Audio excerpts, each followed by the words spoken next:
Imagine two girls, one with wild optimism, the other full of ideas, setting off on what became one hell of an adventure. For this hike, I teamed up with my friend Sara, who shares my passion for mountains. The plan was simple: visit Dettifoss, then head to Ásbyrgi Canyon, a stunning place most tourists miss because it's tucked away off the ring road. That's what made it so exciting. But a lot went wrong. This trail pushed us to our edge and forced us to learn something new about ourselves. What was supposed to be just another little hike turned into an expedition that completely devastated us. Was it worth it? Stick around to find out.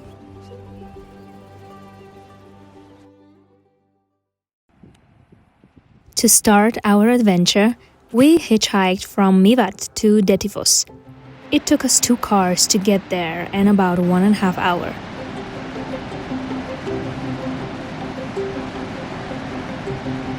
However, at that time we didn't know this hike would last 18 hours, so we started with a food break, eating the bread I had baked for us the previous day.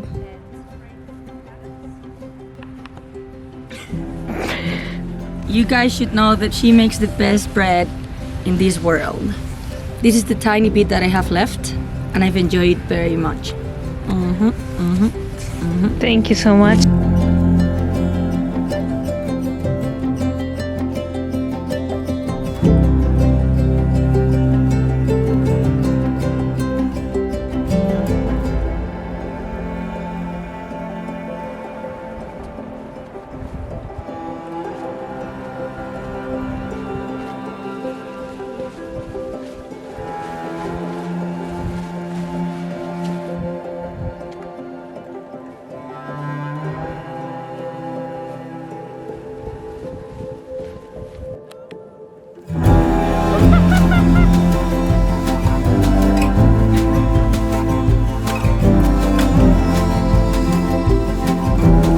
Going further and further, we were blissfully unaware of the consequences of our frequent pit stops.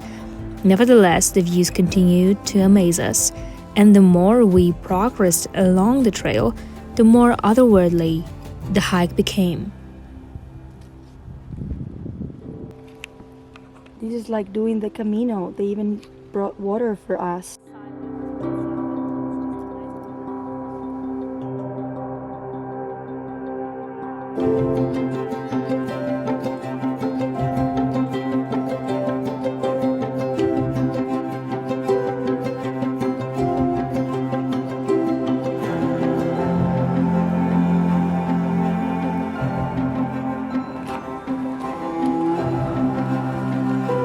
Woo! So pretty! I don't know.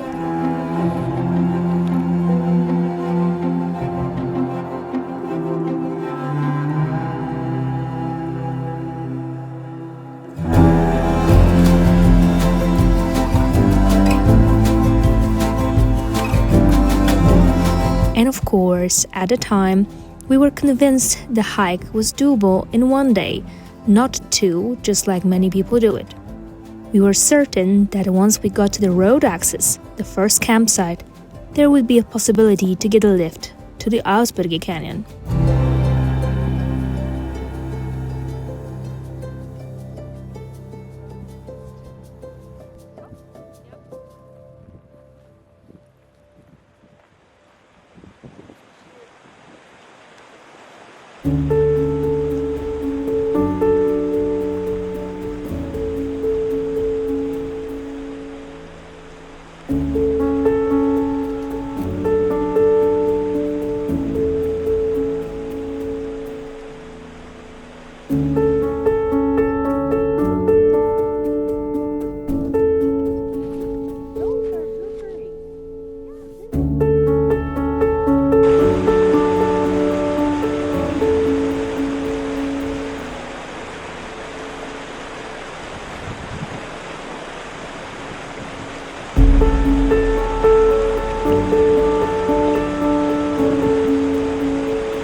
We crossed so many landscapes over the 24 kilometers.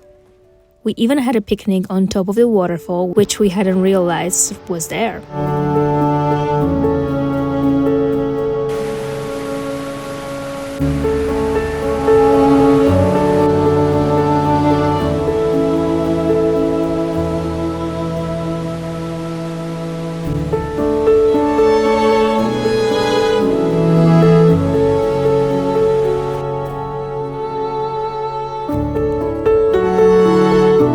Then we noticed the trail ended and reappeared on the other side of the river. You want to go first? Yeah, I can go first, yeah. It's not slippery? No, it's just really soothing. I'm freezing! I'm freezing! I'm freezing! You can clearly see she's enjoying it. She even went there a second time just for you guys, so you better appreciate it, yeah?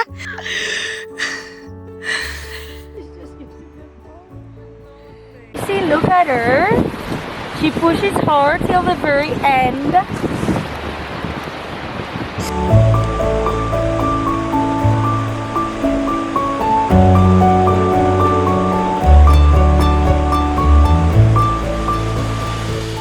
So here we are stretching, thinking that this was over and now we would get a ride to the main road. However, there was absolutely nobody there. No cars, no people. Soon we met a couple who refused to give us a ride due to limited seats in their car. We had to accept our fate and push through another 12 kilometers. We have been walking for the past 23 kilometers, thinking that we have already reached the end. But then when we got to the assumed end, it turned out that we have 12 more. Ásbyrgi is not as close as we thought it would be. And I just needed a shoulder to cry on. Luckily, I have one. Well, it's okay. So far, so good, huh?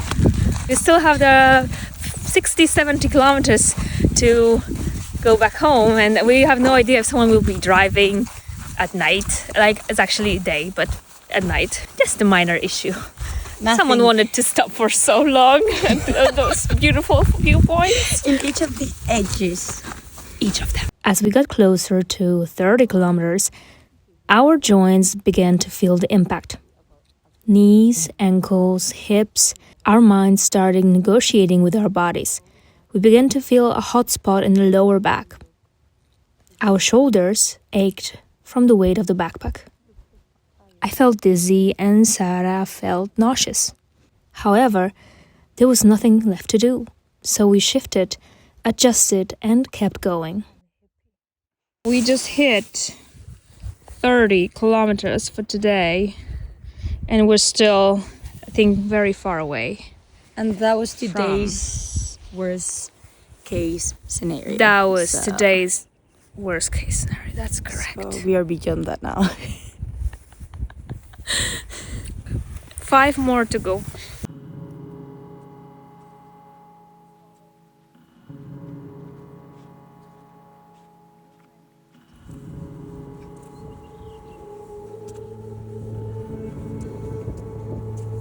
Made it! Oh my god, I can see buildings!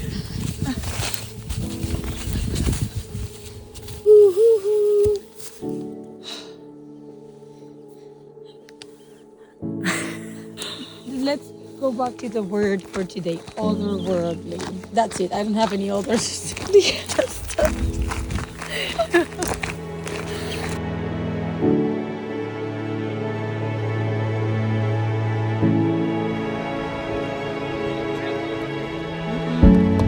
Don't worry.